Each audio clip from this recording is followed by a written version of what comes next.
Waalaikumsalam.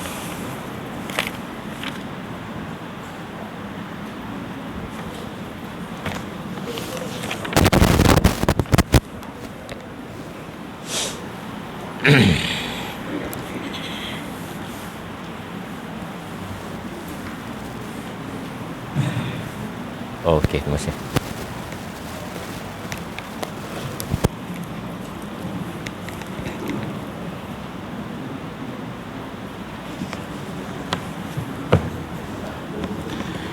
Assalamualaikum warahmatullahi. Alhamdulillahi rabbil alamin wa bihi nasta'in. Wassalatu wassalamu ala asyrafil anbiya'i wal mursalin wa ala alihi wa sahbihi ajma'in. Asyhadu an la ilaha illallah wahdahu la syarika lah wa asyhadu anna Muhammadan abduhu wa rasuluh. Amma ba'd.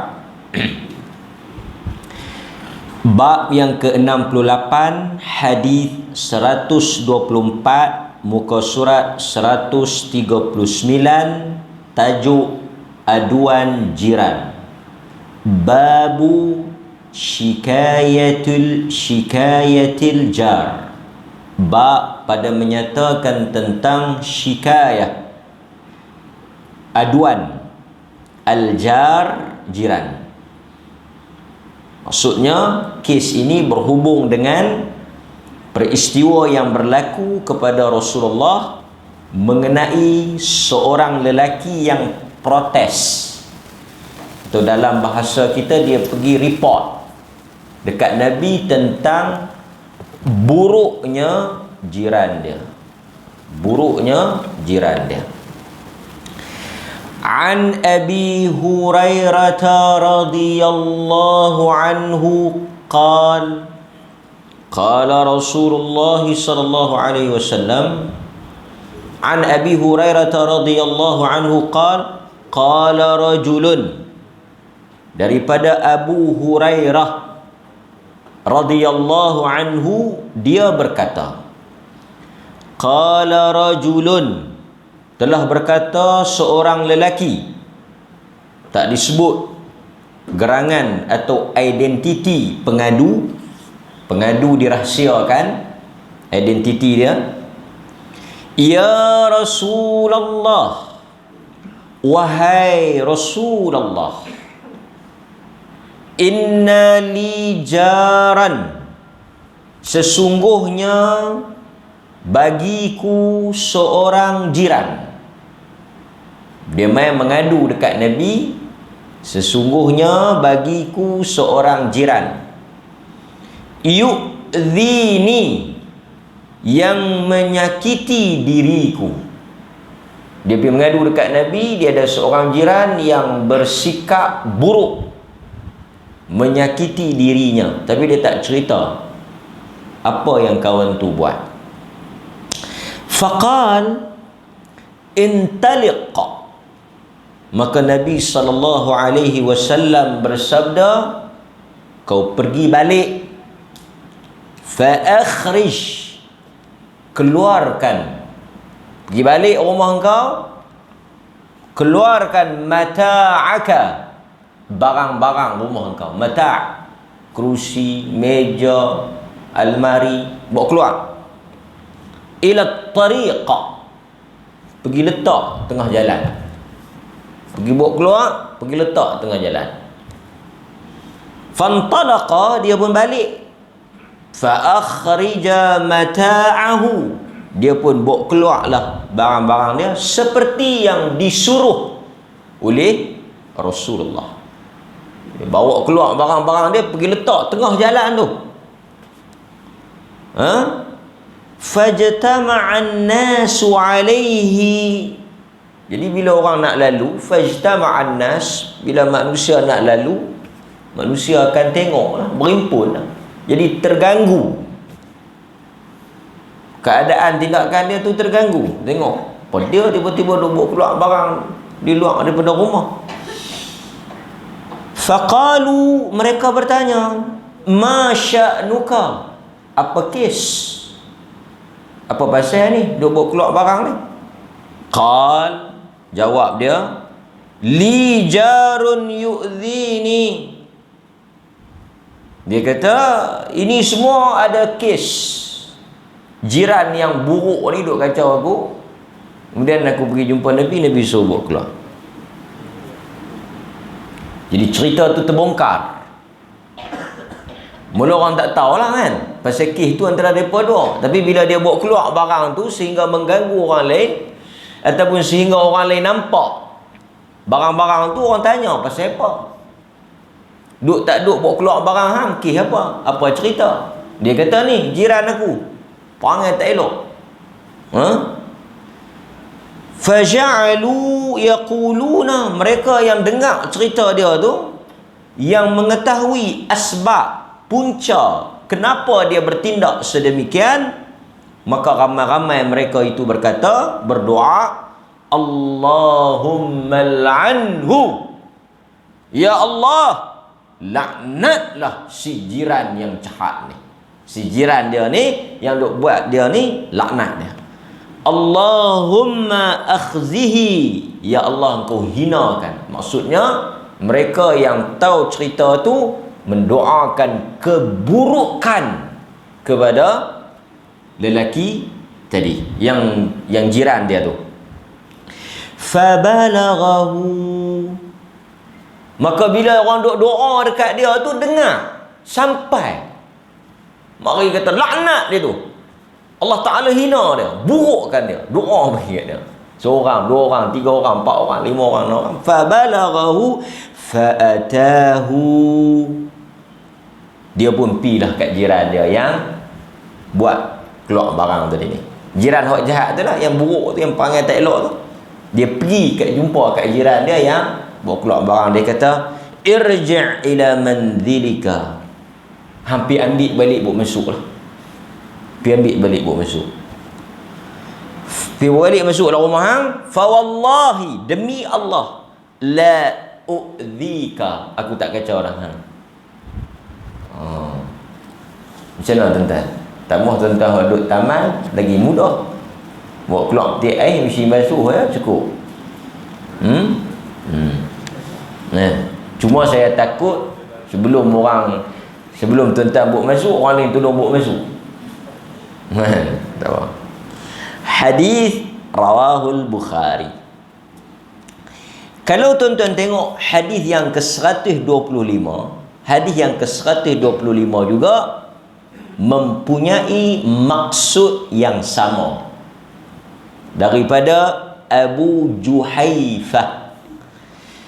Seorang lelaki mengadu kepada Nabi mengenai jirannya. Lantas baginda bersabda, ambillah hartamu, letakkan di atas jalan. Dengan demikian, sesiapa yang melalui jalan tersebut akan melaknat jiranmu tadi. Orang ramai yang melalui jalan itu memang melaknat lelaki tadi, lelaki jiran yang buruk tadi. Sehubungan dengan itu, jiran yang menyakitinya datang bertemu dengan Rasulullah seraya berkata, apakah yang dilakukan oleh orang ramai tersebut? Selepas itu Nabi bersabda, sesungguhnya laknat Allah melebihi laknat mereka. Kemudian Nabi bersabda kepada orang yang mengadu tersebut, cukup sudah bagimu, atau kata-kata yang seumpamanya. Yang riwayat yang kedua ni, dia kata, dia pergi jumpa Nabi. Nabi kata, Allah laknat engkau lebih daripada manusia melaknat engkau. Akhirnya dia pun bertaubat, menyesal, dan dia balik kepada perbuatan dia tak menyakiti jiran dia. Dua-dua hadis ni mempunyai maksud dan makna yang lebih kurang sama, iaitu arahan Nabi supaya lelaki yang diganggu oleh jiran dia tu buat protes dengan cara apa? Mengeluarkan barang pitak tengah jalan. Jadi benda tersebut menyebabkan orang ramai yang melalui kawasan tersebut terganggu. Kan, terganggu mungkin dengan tengok apa cerita ni.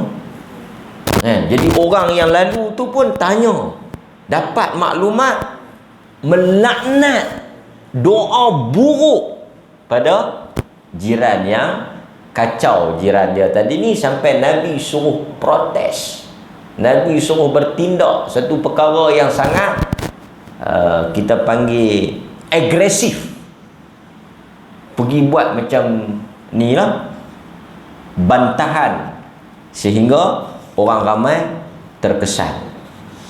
Ada juga satu lagi hadis, kalau kita tengok yang ni dia lain sikit.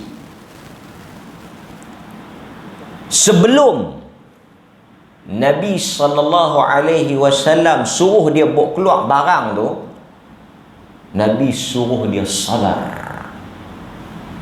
Kita tengok dalam hadis yang diriwayatkan oleh Abu Dawud, Ja'a rajulun ila Nabi, telah datang seorang lelaki kepada Nabi, yashku jarahu, dia mengadu tentang buruknya jiran dia menyakiti diri dia. Faqal, Nabi berkata, idhab fasbir, kau pergi balik, kau bersabarlah, sabar. Fa'atahu marratain aw thalathan, 3 kali, 2 atau 3 kali. Nabi kata dia mengadu, Nabi kata balik, sabar, sabar. Apa dia buat? Kang sabar. Esok dia main, berapa lama lepas tu dia main lagi, dia kata Rasulullah, tak jadi, dia duduk kuisakan, balik, sabar. Dia main lagi, tak selesai. Rasulullah kata, hang balik pula kali ni, hampir buat keluar barang hang, sampai cerita lagu tu lagi tadi lah. 3 kali Nabi suruh dia balik, sabar, bertenang, relax. Tapi tak sudah cerita tu, 3 kali mai, baru Nabi SAW kata dekat dia, idhab fatrah mata'aka fit tariqa, kau pergi ambil barang-barang kau pergi campak. Fatrah, kau pergi campak tengah jalan. Fataraha mata'ahu fit tariqa, faja'ala an-nas yas'alunahu fayukhbiruhum khabarah. Bila dia campak tengah jalan, orang pun tanya pasal apa jadi kat hang ni, bercerita, dia pun cerita dekat orang ramai. Faja'ala an-nas yal'anu, mereka pun laknat dia, teruk lah. Laknat ni dia maki lah, teruk lah. Semoga Allah Ta'ala burukkan dia, semoga Allah Ta'ala balas dia. Doa-doa yang bersifat melaknat, buruk, negatif. Last sekali dia pun dia pun bertaubat. Nampak, bertaubat. Okey, hadis ni diriwayatkan oleh Abu Dawud, tapi matan dia lebih kurang sama. Cuma dalam hadis ni dia ada tambahan isbir, idhab fasbir, balik sabar, balik sabar. 3 kali baru Nabi suruh bertindak. Okey, hadis ini menunjukkan kepada kita apa tuan-tuan? Di kalangan para ulama mereka sebut, hadis ini menunjukkan bagaimana Rasulullah sallallahu alaihi wasallam mengarah dan membenarkan sahabat lelaki tadi ni bertindak sesuatu yang agak dia panggil apa ni, tindakan ni agak keras, untuk memberi pengajaran kepada jiran yang buruk tadi, yang akhlak dia tak elok tadi. Cuma tuan-tuan, apakah hadis ni boleh diamalkan pada masa sekarang? Itu antara benda yang disebut apabila para ulama menghuraikan hadis ni, mereka timbulkan soalan itu. Hadis ni sebahagian daripada ulama kata sesuai pada zaman dan ketika itu. Protes cara bawa keluar barang pergi letak tengah jalan ini satu benda yang diterima pada zaman tersebut. Maksudnya kesan dia dan tindakan itu okey pada masa itu. Itu saluran dan cara nak ajak jiran yang buruk tadi. Tapi dalam konteks zaman sekarang, para ulama kata tindakan ini sudah tidak relevan, kerana dia boleh menimbulkan kemudaratan dan juga suasana yang lebih buruk.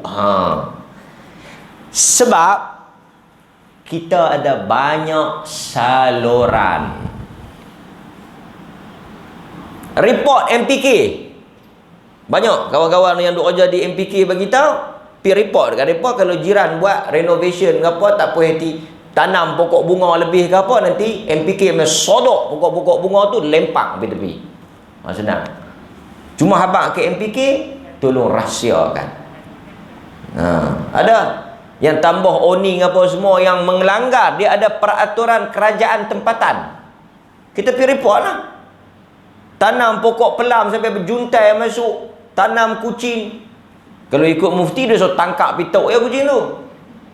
Kan? Betul tak? Ada fatwa tu kan? Bukan fatwa lah, pandangan dia kan. Tak berdosa. Tangkap, pitok tak mana-mana, senang. Kan?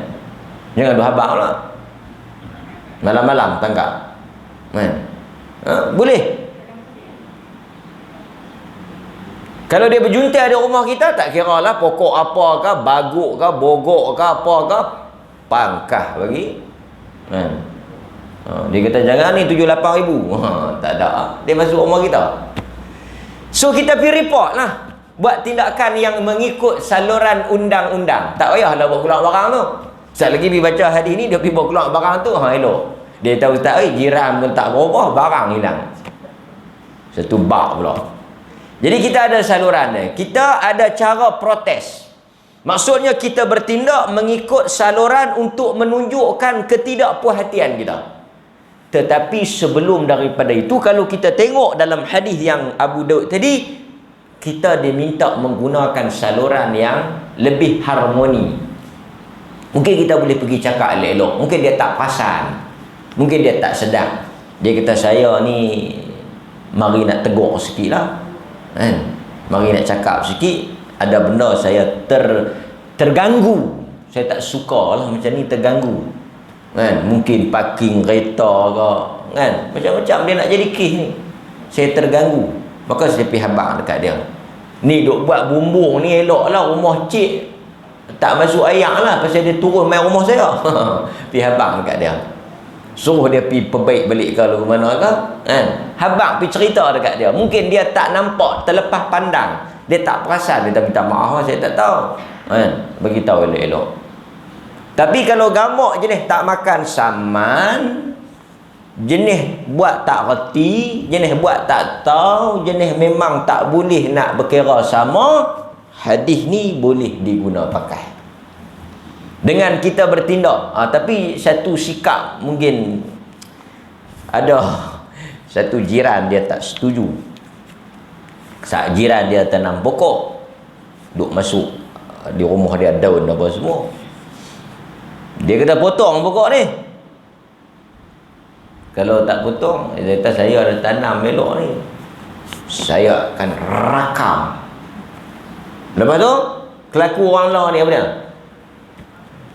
Kelaku orang lain ni nak viral. Nak viral, nak rakam ni nak viral. Saya ada tengok satu video perempuan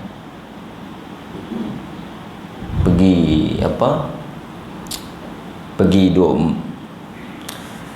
agama ni, antara benda yang dia suruh kita jaga maruah kita. Pasal itu dalam Islam, antara maqasid, tujuan agama Allah Ta'ala buat turun ni untuk memelihara bukan sahaja akal, bukan sahaja nyawa, agama, harta, keturunan. Satu lagi apa dia? Memelihara maruah. Dan kita tak boleh, haram, berdosa besar kita buat satu benda yang mencemarkan maruah kita dan orang lain.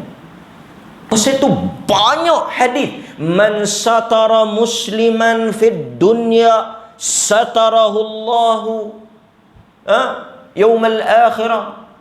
Nabi SAW kata, siapa yang menutup aib saudara dia, memelihara aib saudara dia, menjaga buruk saudara dia, Allah Ta'ala akan tutup aib dia. Dan kita sebelum perintah jaga aib orang, kita kena jaga aib diri kita dulu. Ini duk pergi rakam video yang benda tu memalukan dia, mengaibkan dia, memburukkan dia. Ini satu sikap manusia yang bahaya ni, apa dia? Gila glamour. Dan tuan-tuan tahu ada pepatah Arab, nak glamour tahu Arab ada ajak cara nak glamour. Dengar saya nak ajak tuan-tuan. Macam mana nak glamour? Nak glamour cepat macam mana? Arab ada ajak. Arab ada satu pepatah. Dia ajak macam mana nak glamour.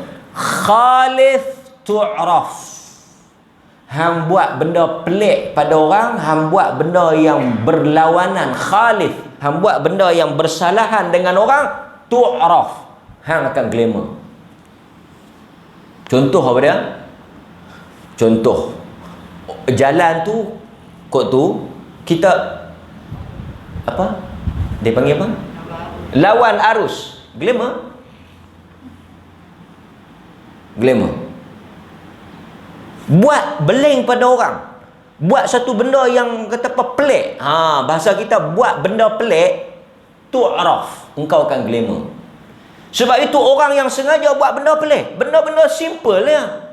Contoh kan, saya tak sebut mana-mana, saya sebut umum. Benda air ketui sampai nak berer, nak maki berkandang, nampak lekeh, low class, nampak kampung sangat, darat sangat. Benda ketui tak ada PKC katanya. Itu saya dengar, saya tengok lah, pasal tengok sakal sangat kan. Saya kata malu lah orang Islam. Lepas tu dia cakap dialek pula. Kita tahu dialek mana lagi buat malu. Masih baik tak cakap pelik. Kalau tidak kita tukar IC. Dia nak protes, dia nak tunjuk kata dia tak puas hati. Saya ulah ni pasal ada kaitan dengan hadis protes ni. Dia nak habaq dia tak puas hati, layanan tak bagus.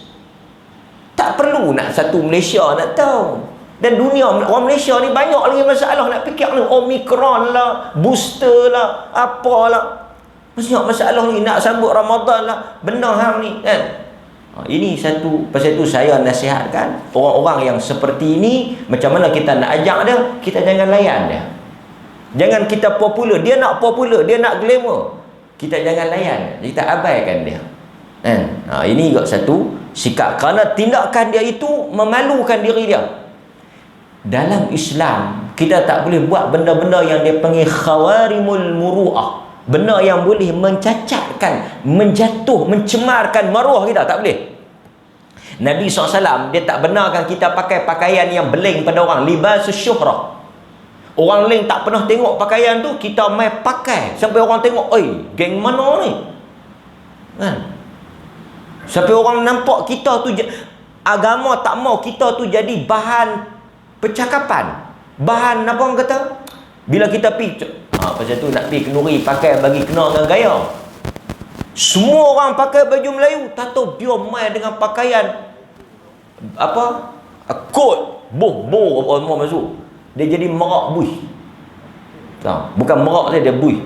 Ui, dia ni mai mana majlis apa, dia beling pada orang, dia duk rasa pelik lah. Memang dia pelik lah. Lepas tu bila dia pelik, orang akan fokus pada dia, tenggelam pengantin. Dia jadi tajuk utama. Yang tu agama tak benarkan. Kan? Yang tu agama tak benarkan. Okey. So, hadis ni kalau tuan-tuan tak puas hati dengan jiran, ada tindakan yang menyakiti tuan-tuan setelah tuan-tuan menggunakan semua saluran diplomasi, maka tuan-tuan bolehlah bertindak menggunakan saluran undang-undang. Setelah tuan-tuan pergi berunding, pergi berbincang, tegur, bagi tahu dekat JKK, suruh JKK pergi bercakap elok-elok, habaq kat tu imam, suruh tu imam pergi tegur, semua makan tak habis dah, tuan-tuan pergi report lah, so ambil tindakan. Nampak? Lepas tu dia akan pergi jumpa Tok Bomo.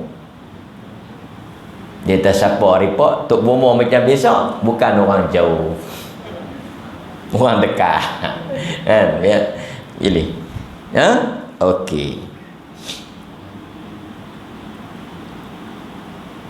Sambung lagi. Kemudian tuan-tuan, hadis ni juga menunjukkan orang ramai yang mari itu doa buruk pada dia. Allah laknat dia, Allah burukkan dia, Allah hinakan dia. Nombor satu, bolehnya kita doa buruk pada orang yang buat zalim atau buat benda yang tak elok pada kita. Ni boleh juga. Dan disunnahkan penterah sikit. Tuan-tuan, contoh keluar-keluar terpijak tek kucing. Ya Allah, ya Tuhanku, Engkau hukumlah tuan kucing ni. Tahu dah kucing kau jiran sebelah, engkau biarlah dia cirik ke apa, tak boleh berak seminggu ke apa, kerana aku teraniaya. Derah bagi dia dengar. Esok tuan-tuan, mangkit tengok-tengok keluar rumah, ada orang basuh lantai. Mereka basuh lantai. Tanya pasal apa ni? Saja lama tak khidmat pada jiran. Derah sikit. Pasal apa? Untuk takdib, untuk nak adabkan dia. Maka sebab itu Nabi suruh buat keluar tu pasal apa? Pasal nak suruh orang lain doa kat dia, nak bagi pengajaran, nak ajak dia. Sebab itu bila dia dah menyesal, dia dah bertaubat dan dia dah sedar, pengajaran tu dah sampai, Nabi kata apa? Ambil buat balik masuk.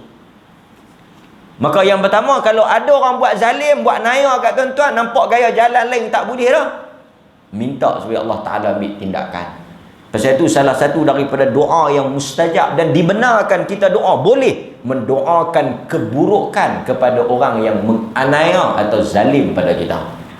Sebab itu Nabi kata, thalathun da'awat mustajabat la syak fihinna. 3 doa yang tidak ada hijab, yang tidak ada keraguan, yang tidak ditolak oleh Allah. Da'watul mazlum. Jiran ni dia tersakit, dia teraniaya. Tindakan jiran dia tu menyebabkan hidup dia terganggu, tension, tekanan. Sebab itu jiran ni tajuk yang besar. Sebab manusia berurusan dengan jiran setiap hari. Tuan-tuan jumpa Tok Imam bila ya? Jumaat ya? Kalau main sembahyang waktu 5 kali seminggu, 5 kali sehari. Jiran hari-hari. Lebih banyak jumpa jiran daripada jumpa keluarga. Sebab itu jiran ni disebut oleh Jibril berulang kali. Kerana manusia hidup bersama dengan jiran. Jiran itu sebahagian daripada hidup dia, sebahagian daripada urusan dia. Maka sebab itu tuan-tuan, pilih jiran ni macam pilih bini lah. Pasal bini hari-hari kita jumpa, jiran pun hari-hari kita akan mengadap dia. Itu antara. Nak selamat tuan-tuan, pilih rumah yang tak ada jiran. Tak ada bab jiran. Kira dalam buku bahagian rekod, jiran clear, tak ada dosa. Pasal apa? Pasal dia tak ada jiran.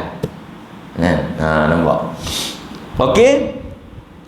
Kemudian tuan-tuan, dalam hadis ini juga menunjukkan keharusan kita berdoa secara kuat bertujuan untuk memberikan pengajaran kepada orang tersebut. Nampak? Boleh ya? Pertama kita boleh doa buruk, yang kedua kita boleh doa yang agak keras. Tuan-tuan hadirin mukminin,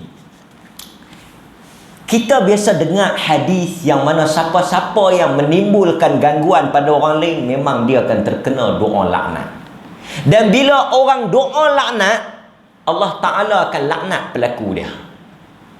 Antaranya hadis yang boleh juga kita ambil, apa dia? Kita ambil hadis yang diriwayatkan oleh Imam Muslim. Ini hadis yang tuan-tuan masyhur, selalu dengar. Hadis ini sahih, riwayat Muslim. Nabi kata, jangan kamu buang air di tengah laluan orang ramai, dan jangan buang air di tempat orang berteduh, yang mana benda itu mengganggu orang lain. Jadi kita boleh buat kesimpulan apa? Orang-orang yang bila dia bertindak mengganggu orang lain terkesan dengan tindakan dia, dia sebenarnya tergolong dalam golongan yang dilaknat. Laknat ni apa? Apa makna laknat? Laknat maksud dia jauh daripada rahmat Allah. Bila kita kata laknat Allah, laknat Allah itu maknanya jauh. Allah haramkan rahmat dia ke atas hang. Hang tak dapat rahmat Allah. Manusia kalau tak ada rahmat Allah, tak ada makna dalam hidupnya. Rahmat Allah benda yang paling besar. Sebab itu tuan-tuan, Nabi kata ittaqu al-la'anain, takutlah kamu kepada dua perkara yang menyebabkan kamu dilaknat. Walaupun hadis ni dia sebut dua benda, tapi dia sebenarnya boleh dikiaskan dalam semua bab yang membawa makna yang sama, iaitu apa? Mengganggu orang lain. Orang yang paling besar kita tak boleh ganggu, jiran lah. Kemudian sahabat tanya, qalu, mereka bertanya, wama al-la'anan ya Rasulullah, apakah yang menyebabkan dua perkara yang disebut tadi ni kita kena laknat? Nabi kata alladhi yatakhalla fit tariqin nas, iaitu orang yang dia pergi buang air besar di tengah jalan, sehingga bila orang lalu, orang terganggu dan tersakit dengan tindakan dia. Dia pergi berak tengah jalan, bila orang lalu, orang terpijak, orang terkena. Orang akan kata apa? Orang akan maki, orang akan keluar kata-kata buruk. Siapa ni kan? Kalau mungkin kita tak berak tengah jalan, tapi ni dia pergi masuk tandas, dia tak flush, dia tinggal, dalam bahasa Melayu dia meninggalkan jasa. Dia pergi tinggal jasa. Orang lain masuk, orang lain maki dah. Oh, dia ni betul ya kan. Dia pergi buang di situ, dia tak cuci. Orang lain masuk, orang lain pula kena cuci dia punya pelaburan. Orang laknat tak dia? Orang maki dia.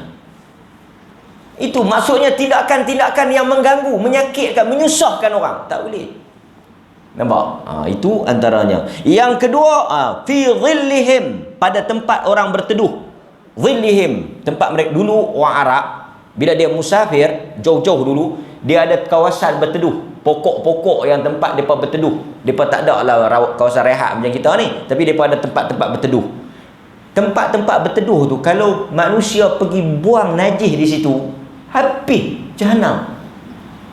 Habis orang lain tak boleh nak tumpang, habis orang lain tak boleh nak dapat manfaat. Jadi hadis ni menyebabkan, kata para ulama, sesiapa yang bertindak mengganggu laluan manusia, mengotorkan tempat manusia berteduh, dia mendapat laknat daripada manusia dan laknat daripada Allah. Sebab itu bila kita buat satu benda, jangan buat sesuatu yang mengundang doa buruk orang kepada kita. Jangan bertindak satu benda yang menyebabkan orang laknat kita. Nampak? Hadis ni juga menunjukkan kepada kita ni, yang dia tu kata, ya Allah, laknatlah jiran dia, laknatlah jiran dia. Dan hadis yang kita baca tadi, kalau orang buat tempat-tempat ni kan, orang laknat kita, menunjukkan harus kita melaknat. Boleh kita laknat. Asal laknat ni tak boleh. Kita laisal mu'min bitta'an wala la'an. Nampak Nabi kata laisal mu'min, orang beriman, mulut dia laisa bitta'an, dia bukan ta'n, jenis kaki maki.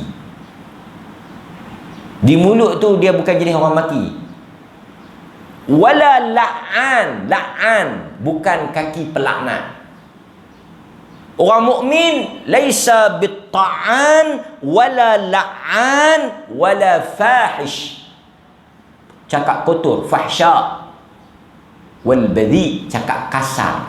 Orang mukmin dah. Orang beriman, dia mulut dia tak suka laknat orang, tak suka maki orang. Cakapan dia santun, bahasa dia halus.